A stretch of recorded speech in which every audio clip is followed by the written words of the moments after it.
What's going on, everybody? So today's video is going to be a little different to start off. Um, a running back for the Bengals died. I kind of just want to give him his respect. His name's Cedric Benson. He had a couple thousand-yard seasons. I don't know why I couldn't spit that out.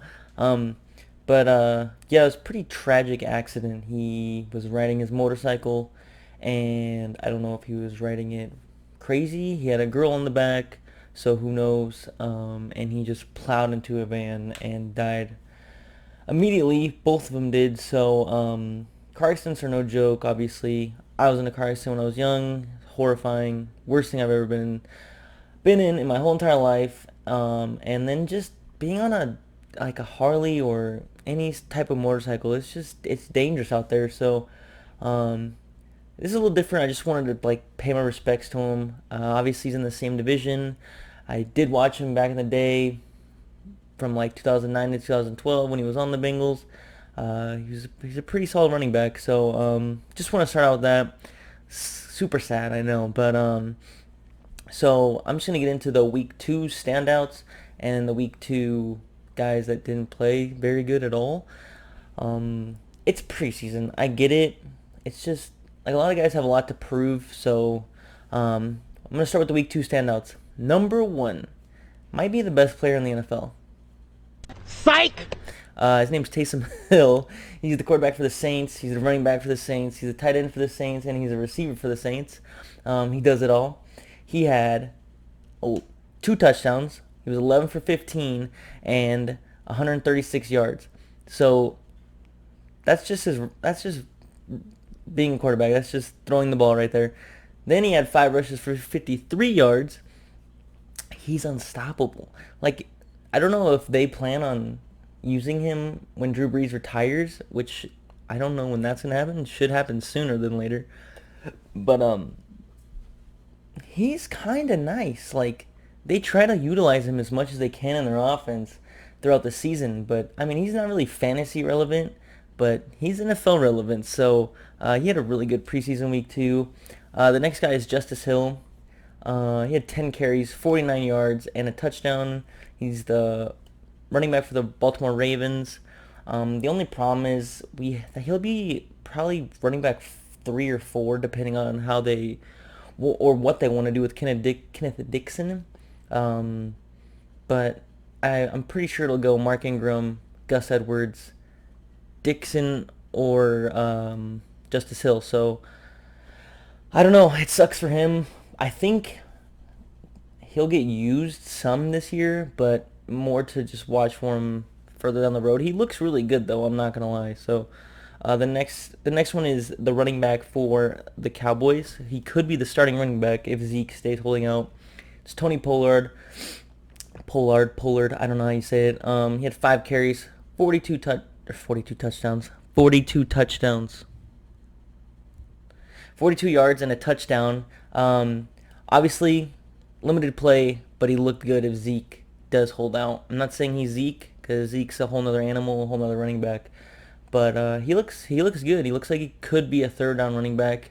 But obviously they would rather have Zeke, I'm assuming, if Zeke's really going to be a wuss about it. So the next one is DeAndre Carter. He is the receiver for the Houston Texans. I don't really know much about him other than when I was watching the game, he pretty much caught every pass that was thrown to him, and he looked really nice and quick. So he'd be relevant in fantasy if because Kiki Kuti is hurt right now. I don't know how long, and then Will Fuller always gets hurt. So he's gonna have his opportunity, I think, if he does, depending on where they slot him, like receiver 4. If he was receiver 4, he's gonna get his opportunity. He limited action, obviously, but he had 3 catches, 40 yards. But just from me watching it, I just kind of saw like he just looked crisp. Like his routing was crisp.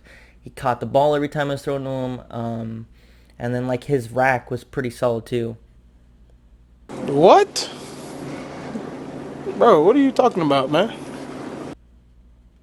His run after catch. So um, the next one is somebody that's or yeah someone that people might start drafting a little higher, depending obviously what's going to happen once preseason is completely over.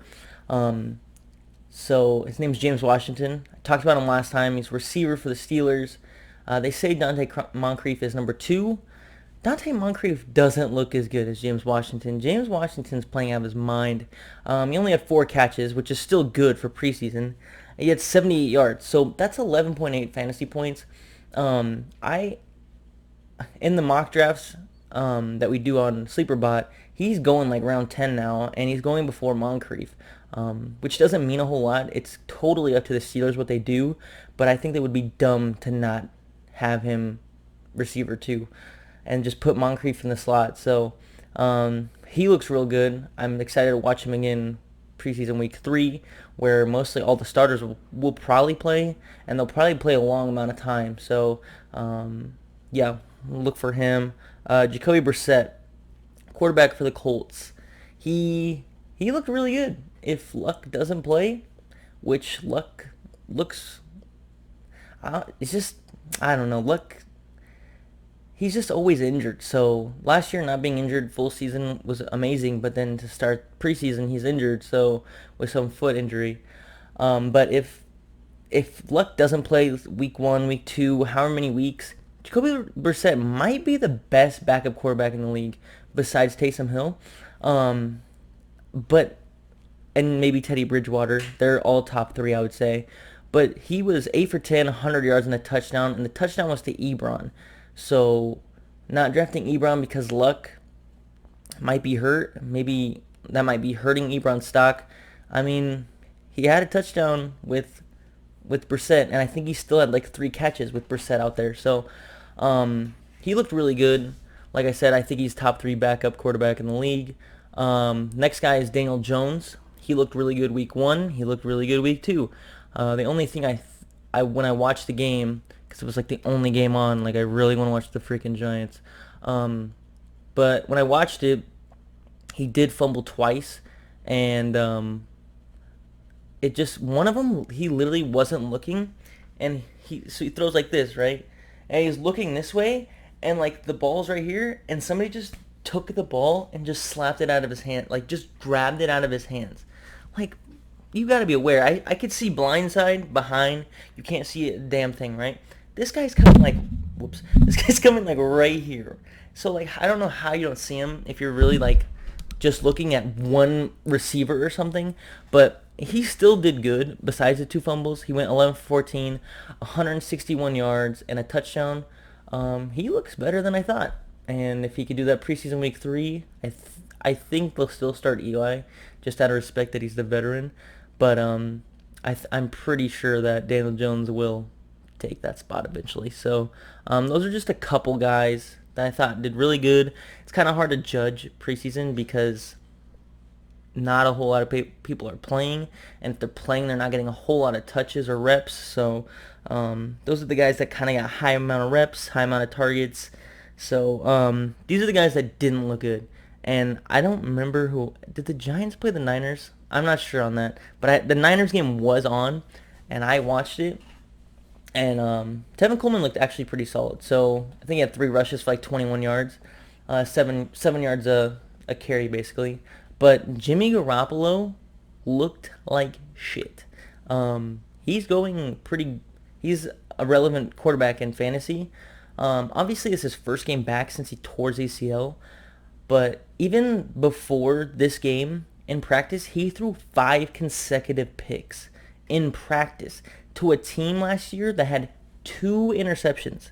2 total all year. He threw 5 picks to them, his own team. And then when in the game, he was 1 for 6 with 0 yards. He had 1 interception, but he should have had 2. It was literally thrown right to the defender's chest. Like, I might just let YouTube copyright me because I just want to show like how bad he was. But like, I'm not touching Jimmy Garoppolo. If he plays week 3 and he does a whole lot better, then kudos to him. But he just doesn't look like that quarterback right now. And I don't know if he's scared because of the injury or if he's just a little rusty. But it's preseason, I get it. But he was in there for like the whole first quarter and he looked like dog meat. I could talk about Kyler as well, but I just feel like he got screwed. Like, oh, you can't clap. Like, why? And it's like they're like you have to clap perfectly, like this. You can't. He's missing his claps. They said, like, that's so stupid. I'm not even a Cardinals fan. I think that's retarded. And John Gruden's just sitting there crying about it. So, um, yeah. So next guy is Preston Williams. He's the receiver for the Dolphins. I talked about him last week. He was actually one of my players to watch that did good. I'm not saying he did bad. He had 6 targets, 1 catch, 7 yards. Um, I just feel like some of the balls were catchable, but I mean, also he was playing. I think he was playing with Rosen, so it's like, or even their backup quarterback. So um, I'm not like worried about it. I don't think I'm gonna draft him as of now, unless they say like, oh, Preston Williams is our number 1 receiver, which isn't gonna happen. It's probably gonna be Devontae Parker, then Kenny Stills, and then Preston Williams has a chance to be receiver 3. Um, but even that's a stretch, I think. I just think preseason week 3, this coming week, he has to prove himself a little bit more. So just I'm not saying he did bad. He didn't do good, obviously, but definitely something to watch in week 3. And then the last one is Royce Freeman. He is not he did not do good like at all. He had 5 rushes, 0 yards. He had a 5 yard carry, but like he was getting stood up, and he was playing like they were swapping him and Lindsey out at the beginning. So he was playing with the uh, team 1 obviously, and he just didn't look good. He just didn't look like he had it. So he's going first 10 rounds in fantasy, and I was taking him because I thought they would split carries just because Lindsey was coming off injury, but Lindsey looks really good still. So I think it's just never gonna happen for Royce, not in Denver. Um, Lindsey just kind of took took it and ran away with it. So I think Lindsey might move up, and Royce might move off of draft boards completely. To be honest, I don't think I'm gonna touch him. I mean, it's 1 week, I get it, but just by looking at it, like I don't know why they wouldn't go with Lindsey as much as they possibly could. So obviously, week 3 he's gonna have something to prove, but he just doesn't look like he doesn't have the same energy as Lindsey does. So that pretty much wraps it up. Make sure to watch some football this week, even if it's preseason. Preseason week 3 is usually the best games for preseason. This is where like a lot of the starters play more. Week 4 kind of sucks. Week 4 is irrelevant. It's almost worse than week 1. So yeah, be sure to watch that, and then just watch these players as well. I mean, a lot of them could be fantasy relevant if you do play fantasy football. And then also, I did the mock draft last week, or not last week, 2 days ago, 3 days ago. If you didn't watch that, be sure to watch it. Just kind of puts good perspective on if you do play fantasy, like who's going to be where, and where your like favorite players are going, so you don't reach too far. But yeah, if you made it this far, I appreciate it. Make sure to like the video, subscribe if you haven't. I would like to get more subscribers. Obviously, that's everyone's goal on YouTube. But yeah, I appreciate it, and peace.